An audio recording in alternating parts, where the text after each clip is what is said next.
So hello everyone, this is Varsha and welcome back to Mastermind. तो guys ये video जितने भी ICSE 2025 बैच के स्टूडेंट्स हैं तुम सभी के लिए वीडियो होने वाला है काफ़ी ज़्यादा इंपॉर्टेंट, काफ़ी ज़्यादा useful, because as you have already seen in the title of this video, in this particular video हम लोग डिस्कस करने वाले कि कैसे तुम यहाँ पर ICSE लिटरेचर बोर्ड एग्जाम्स में अच्छा मार्क्स स्कोर कर सकते हो। तो गाइस सबसे पहले यहाँ पर देखो, काफ़ी इंपॉर्टेंट है कि तुम्हें क्या करना है। यहाँ पर तुम्हारा जो कि सिलेबस है, तुम लोग यहाँ पर फर्स्ट बैच हो जिन लोगों का सिलेबस यहाँ पर बदला है। अभी यहाँ पर लास्ट ईयर से चलता आ रहा था तुम्हारा मर्चेंट ऑफ वेनिस, एंड यहाँ पर तुम्हारा जो है ड्रामा से मर्चेंट ऑफ वेनिस, एंड ऐसे तुम्हारा ट्रेजर ट्रोफ चल रहा था। अभी यहाँ पर ट्रेजर चेस्ट बुक हो गया, तो सिलेबस कंप्लीटली बदल चुका है। तुमने यहाँ पर डेफिनेटली क्लास 9 में भी यहाँ पर किया था जूलियस सीजर, एंड तुम्हारा यहाँ पर जो बोंको बाबू एंड ऑल, तुमने ये सारा कुछ ट्रेजर चेस्ट से किया था। लेकिन यहाँ पर तुम लोग फर्स्ट बैच हो बोर्ड्स देने के लिए 2025 का, जिसमें कि सिलेबस चेंज हुआ है। तो यहाँ पर तुम लोग एक्सपेक्ट कर सकते हो कि जो क्वेश्चन पेपर होगा यहाँ पर इजी होगा। तो न्यू सिलेबस के बेसिस पे तुम लोग एग्जाम्स देने वाले हो, तो क्वेश्चन पेपर हो सकता है कि थोड़ा इजी हो। तो यहाँ पर डेफिनेटली तुम्हें यहाँ पर डरना नहीं है, अच्छे तरीके से प्रिपेयर करना है। तुम्हारा यहाँ पर सिलेबस के अंदर Julius Caesar and Treasure Chest है। जूलियस सीजर ड्रामा से हो गया, और तुम्हारा यहाँ पर जो है ट्रेजर चेस्ट से पोएम्स आ रहा है एंड स्टोरीज आ रहा है। There are 5 poems and 5 stories included in the syllabus. अब तुम्हें यहाँ पर जो है देखो, सबसे पहले यहाँ पर जो है तुम्हारा जो क्वेश्चन है, क्वेश्चन किस तरीके से आता है तुम्हें यहाँ पर पैटर्न पता होना चाहिए। तुम्हें यहाँ पर जो MCQs रहता है, यहाँ पर MCQs अटेम्प्ट करना पड़ता है, वो यहाँ पर मिक्स करके आएगा तुम्हारा ड्रामा, पोइट्री, प्रोज सारा कुछ मिलाकर। सो यहाँ पर तुम्हारा सिलेबस के अकॉर्डिंग यहाँ पर जो क्वेश्चन पेपर पैटर्न है, आई होप कि तुम्हें पता है। तुम्हारा क्वेश्चन पेपर यहाँ पर जो है अलग अलग पार्ट्स में डिवाइडेड है। तुम्हारा यहाँ पर टोटल 16 MCQs रहेगा फर्स्ट पार्ट में। तो ये जो 16 MCQs है सारा कुछ मिलाकर आएगा। तुम्हारा जो ड्रामा है प्लस पोइट्री है, प्रोज है, सब कुछ मिलाकर सारे जगह से मिलाकर क्वेश्चन रहेगा। तो 16 मार्क्स तुम्हें यहाँ से मिलेगा। बाकी यहाँ पर जो है तुम्हारा अलग अलग सेट्स रहेगा, reference to context type question तुम्हें मिलने वाला है, जिसमें कि यहाँ पर जो है तुम्हारा पहला सेट रहेगा ड्रामा से, जिसमें कि 2 अलग अलग सेट्स रहेगा। क्वेश्चंस आई होप कि तुम्हें पता है कि किस तरीके से आता है। यहाँ पर reference to context type question रहता है, इसका मतलब कुछ लाइन्स दिया रहेगा, उसके बेसिस पे यहाँ पर क्वेश्चन रहेगा। एक एक सेट यहाँ पर 16 मार्क्स का होगा सारे का। तो यहाँ पर टोटल 16 करके सेट्स है। यहाँ पर ड्रामा से टोटल 2 सेट्स मिलेगा। देन यहाँ पर जो तुम्हारा पोइट्री है उससे 2 सेट्स मिलेगा, और जो तुम्हारा यहाँ पर प्रोज है, स्टोरीज है, जो कि यहाँ पर शॉर्ट स्टोरीज, उसमें से 2 सेट्स रहेगा। सारा 16 करके है। टोटल 2 2 4 2 6 टोटल सेट्स हो गया। उसमें से तुम्हें टोटल एनी 4 करना है। पर यहाँ पर एक रूल है कि तुम्हें 4 कैसे करना है। ड्रामा से 1 करना कंपलसरी है, जो कि तुम्हारा जूलियस सीजर में 2 सेट है, उससे 1 करना यहाँ पर कंपलसरी पोर्शन है, तुम्हें 1 करना ही पड़ेगा। फिर पोइट्री से 1 करना है, और फिर प्रोज से भी 1 करना है। 3 तुमने टोटल 3 सेट्स कंप्लीट कर लिया 16 मार्क्स का। और बाकी यहाँ पर जो 1 बच गया, टोटल यहाँ पर हमें 4 करना था, तो जो 1 बच गया वो तुम आइदर ड्रामा से कर सकते हो, और you can do it from poetry, और you can also do it from prose. कोई भी तुम एक कहीं से भी कर सकते हो। तो मेरा पर्सनल सजेशन है कि सबसे पहले तुम्हें क्या करना है, तुम्हें यहाँ पर जो ड्रामा है उसमें से 1 ही सेट करना, क्योंकि 1 तो कंपलसरी है, तो तुम्हें करना ही पड़ेगा। बाकी जो है तुम यहाँ पर या तो प्रोज या पोइट्री को फॉलो कर सकते हो, वहाँ से कर सकते हो। दूसरा यहाँ पर जो सेकंड नंबर पे इंपॉर्टेंट चीज़ है कि तुम्हें प्रिपरेशंस कैसे करना है। तो देखो, प्रिपरेशंस के लिए तुम्हें यहाँ पर अपना टेक्स्ट बुक रीडिंग करना है। तुम्हारा यहाँ पर reference to context type question आने वाला है। तो अगर तुम लोग यहाँ पर कोई यूट्यूब पे ऐसे वीडियोस देख रहे हो जिसमें कि एक मतलब कि यहाँ पर जस्ट एक्सप्लेनेशन दिया हुआ है, लेकिन तुम खुद से कुछ भी नहीं पढ़ रहे हो,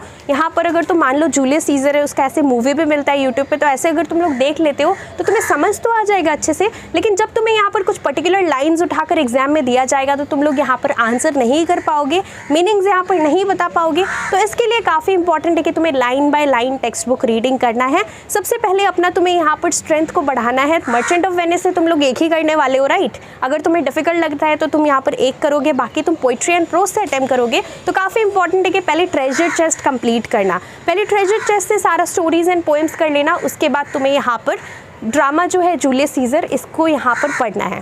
तो ये चीज़ काफ़ी इंपॉर्टेंट है। पहले अपना पोइट्री एंड प्रोज अच्छे से कवर करना। ट्रेजर चेस्ट का सारा 10 टोटल मिलाकर 10 चैप्टर्स है, सब कुछ मिला के कंप्लीट करना। नेक्स्ट चीज़ के आंसर्स कैसे लिखना है। तो देखो, आंसर्स जो है, आंसर्स तुम्हें किस तरीके से लिखना है, तुम्हें बहुत ही एक्यूरेटली लिखना है। You have to be very specific when you are writing the answers for your literature. तुम्हें यहाँ पर क्वेश्चन रीड करना है, क्वेश्चन में जो पूछा गया है एग्जैक्टली वही लिखना है। ऐसा नहीं कि तुम आंसर का लेंथ बढ़ाने के लिए काफ़ी कुछ यहाँ पर अनवांटेड चीज़ लिख रहे हो, और you are writing something which is out of the box. तुम्हें यहाँ पर जो भी क्वेश्चन में पूछा गया है, वट एवर इज़ रिक्वायर्ड, वही लिखना है। इसके लिए तुम यहाँ पर आंसर्स कैसे लिखना है, तुम लोग क्या कर सकते सकते हो, कुछ यहाँ पर as a sample answers read कर सकते हो। कोई यहाँ पर तुम्हारा जो मान लो कि तुम्हारा जो वर्कबुक है, मान लो जूलियस सीजर का हो गया या फिर ट्रेजर चेस्ट वर्कबुक है, तुम क्या कर सकते हो, तुम लोग वर्कबुक देख सकते हो। स्कूल में टीचर्स ने डेफिनेटली तुम्हें आंसर्स दिया होगा, वर्कबुक का क्वेश्चंस करवाया होगा, तो जो सॉल्व है ऑलरेडी उसका यहाँ पर आंसर्स रीड करो और देखो कि किस तरीके से किया गया है। उसी तरीके से उतना ही लेंथ का आंसर तुम्हें यहाँ पर करना है एग्जाम्स में। काफ़ी इंपॉर्टेंट है कि ये चीज़ को फॉलो करना है। और इसके साथ साथ यहाँ पर बहुत इंपॉर्टेंट है कि सपोज एक ही पर्टिकुलर क्वेश्चन के अंदर सपोज 2 क्वेश्चन दिया हुआ है, तो तुम्हें यहाँ पर different part of the answer को डिफरेंट लाइन में स्टार्ट करना है। ऐसा नहीं कि सपोज एक ही क्वेश्चन में 2 क्वेश्चन दिया है तो तुम इसको फर्स्ट को आंसर करके सेकेंड वहीं से स्टार्ट कर रहे हो। तुम लोग एक लाइन लीव करके नेक्स्ट पैरा से आंसर को लिखना। अगर तुम लोग एक ही कंटिन्यूस 2 आंसर मतलब 2 पर्टिकुलर क्वेश्चन का आंसर एक ही में मर्ज करके लिख रहे हो तो इसमें टीचर को काफ़ी ज़्यादा, जो भी तुम्हारा पेपर करेक्ट करेंगे वो टीचर को काफ़ी ज़्यादा प्रॉब्लम होगा आंसर तुम्हें मतलब देखने में कि यहाँ पर दोनों आंसर तुमने अटेम्प्ट किया है कि नहीं। उन लोगों के पास टाइम भी बहुत कम होता है, तो ये चीज़ को तुम्हें यहाँ पर ध्यान में रखना है if you want to score good marks in your ICSE literature. Now next thing here is the figure of speech. देखो यहाँ पर पोइट्री से काफ़ी सारा ऐसा मतलब कि लाइन्स रहता है जिसका कि यहाँ पर जो रहता है फिगर ऑफ स्पीचेस हमें बताना पड़ता है। यहाँ पर कौन से लाइन में कौन सा फिगर ऑफ स्पीच है हमें आइडेंटिफाई करना पड़ता है। तो उसके लिए तुम्हें करना क्या है, यहाँ पर देखो मोस्टली प्रोज से बहुत ही कम आता है फिगर ऑफ स्पीचेस, लेकिन तुम्हारा जो कि यहाँ पर फिगर ऑफ स्पीच किसमें इंपॉर्टेंट रहता है, पोएम से। तो तुम जब भी यहाँ पर पोएम्स पढ़ रहे हो मेक श्योर करना कि एक बार वर्कबुक तुम लोग खोल के देख लेना।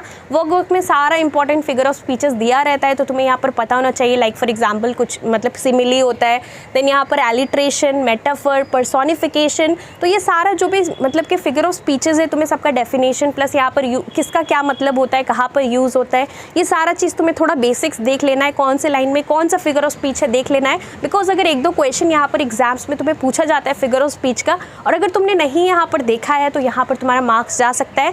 This is specially important from your poetry perspective. तो पोइट्री के हिसाब से तुम्हें यहाँ पर देख लेना है कि कहाँ पर कौन से लाइन में कौन सा फिगर ऑफ स्पीचेस यूज़ हुआ है।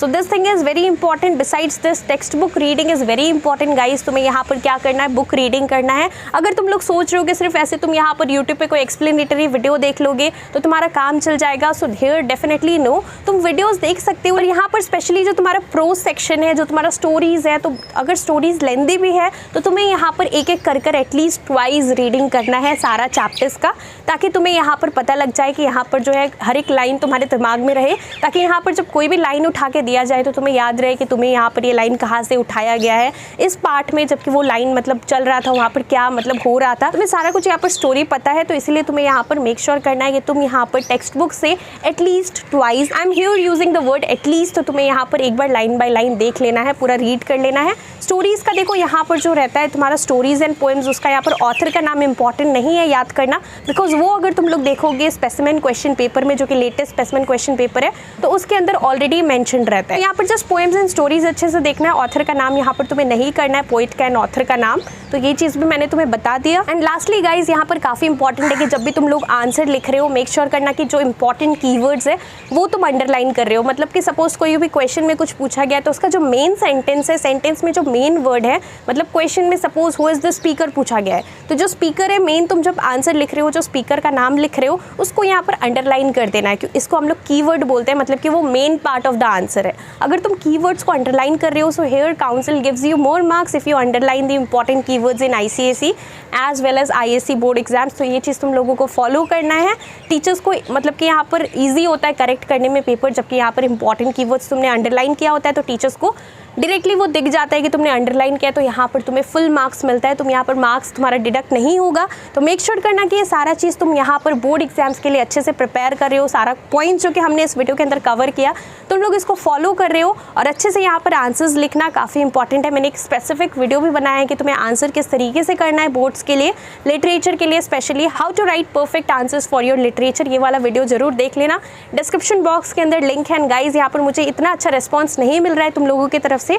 लास्ट ईयर यहाँ पर डेफिनेटली मुझे काफ़ी अच्छा रिस्पॉन्स मिला था। इस बार तुम लोग यहाँ पर शायद अच्छे से पढ़ नहीं रहे हो, तो काफ़ी इंपॉर्टेंट है कि यहाँ पर बहुत ही लिमिटेड डेज रह गया, तुम्हारा बोर्ड एग्जाम्स काफ़ी ज़्यादा सामने है।